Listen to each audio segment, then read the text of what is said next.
এই মাসকে কেন্দ্র করে যে সমস্ত ভুল ধারণা বা কুসংস্কার আমাদের সমাজে প্রচলিত আছে এবং সমাজে ছেয়ে আছে, তার ভিতরে প্রধান এবং সবচেয়ে বড় কুসংস্কারের বিষয় হলো অনেকেই মনে করেন রজব মাসটি হলো মেরাজের মাস এবং এই মাসের 27 তারিখে রাসূল আকরাম সাল্লাল্লাহু আলাইহি ওয়াসাল্লামের মেরাজ হয়েছে, এই ধারণা অনেক মুসলমানরা রাখেন এবং অনেকের ভিতরে এটা বদ্ধমূল আছে।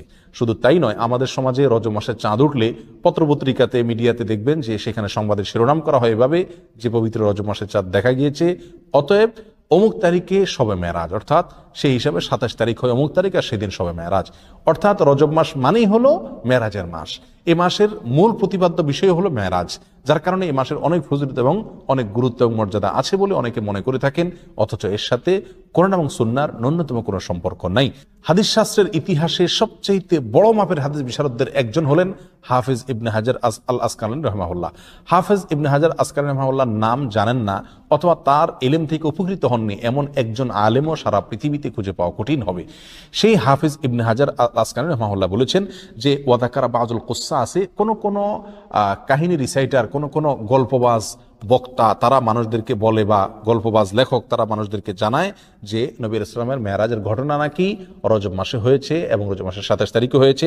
তিনি বলেন যে ওয়াদালিকা কিজবুন, আর এটা মিথ্যাচার। নবী ইসলামের নামে তিনি রজব মাসের 27 তারিখে তার মেরাজ হয়েছে এরকম কোনো গ্রহণযোগ্য বর্ণনা পাওয়া যায় না। নবী ইসলামের মেরাজ হয়েছে এটি ঠিক এবং ইসরা হয়েছে সেটি কোরআন দ্বারা প্রমাণিত, বিদায় সেটাকে অস্বীকার করলে ইমানই থাকবে না, সেটি আরেক বিষয়।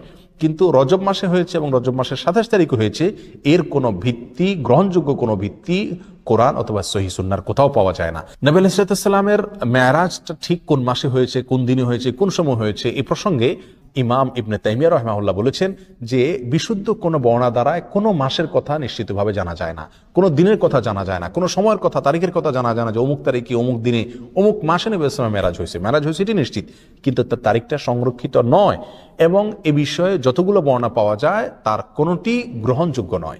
বিধায় এই মাসকে মেরাজের মাস এবং এই মাসের 27 তারিখে শবে মেরাজ এর রাত মনে করে সে রাতে বিশেষ কোনো আমল করা, এই রাতকে বিশেষ কোনো পদ্ধতি উদযাপন করা, এটি হলো রজব মাসের সবচেয়ে বড় বিদআত, যার সঙ্গে ইসলামী শরিয়ার কোনো সম্পর্ক নাই। সম্মানিত ভাই বন্ধুগণ, আমরা সেই আমলটাই করব সওয়াবের উদ্দেশ্যে, যে আমলটি কোরআনে অথবা নবী আলাইহিস সালামের হাদিসে বর্ণিত হয়েছে। এর বাইরে কোনো কিছু যদি আমরা করি সেটার নাম বিদআত হবে। বিধায় রজব মাসকে কেন্দ্র করে এই মেরাজ উদযাপন করা, শবে মেরাজ উদযাপন করা, এগুলো সবগুলো বিদআত হবে, এগুলো সবগুলো পরিত্যাজ্য হবে। আল্লাহ তাআলা আমাদেরকে বুঝার তৌফিক দান করুন। সম্মানিত ভাইরা, যদি আমরা ধরেও নেই যে রজব মাসেই এবং রজব মাসের 27 তারিখে নবী আলাইহিস সালামের মেরাজ হয়েছে, তারপরও একটা কথা থেকে যায়, তা হলো নবী আলাইহিস সালামের মেরাজ হয়েছে মক্কায় এবং মক্কার শুরুর দিকে। তিনি এই মেরাজের ঘটনার পরে মক্কায় দীর্ঘদিন ছিলেন, মদিনায় দীর্ঘদিন ছিলেন, তার মৃত্যুর পরে তার সাহাবা ইকরাম দীর্ঘদিন ছিলেন। এই দীর্ঘ ইতিহাসের কখনো সাহাবা ইকরামের কেউ অথবা নবী আলাইহিস সালাম স্বয়ং নিজে কখনো এই মেরাজ উপলক্ষে কোনো প্রকার আমল, রাত্রি যাপন, দিনে রোজা বা কোনোভাবে এটাকে উদযাপন করা, আলোচনা, পর্যালোচনা করা বা এই ধরনের কোনো কর্মসূচি তিনি দিয়েছেন বা পালন করেছেন, এরকম কোনো কথা কোনো হাদিস থেকে পাওয়া যায় না বিশুদ্ধভাবে। অতএব এই আমলটি আমরা যারা করে থাকি রজব মাসকে কেন্দ্র করে শবে মেরাজের উদযাপনের আমল, এটি সম্পূর্ণভাবে বিদআত এবং পরিত্যাজ্য। আল্লাহ সুবহানাহু ওয়া তাআলা আমাদেরকে বুঝার তৌফিক দান করুন। এর সাথে ইসলামের শরিয়ার কোনো প্রকার সম্পর্ক নাই।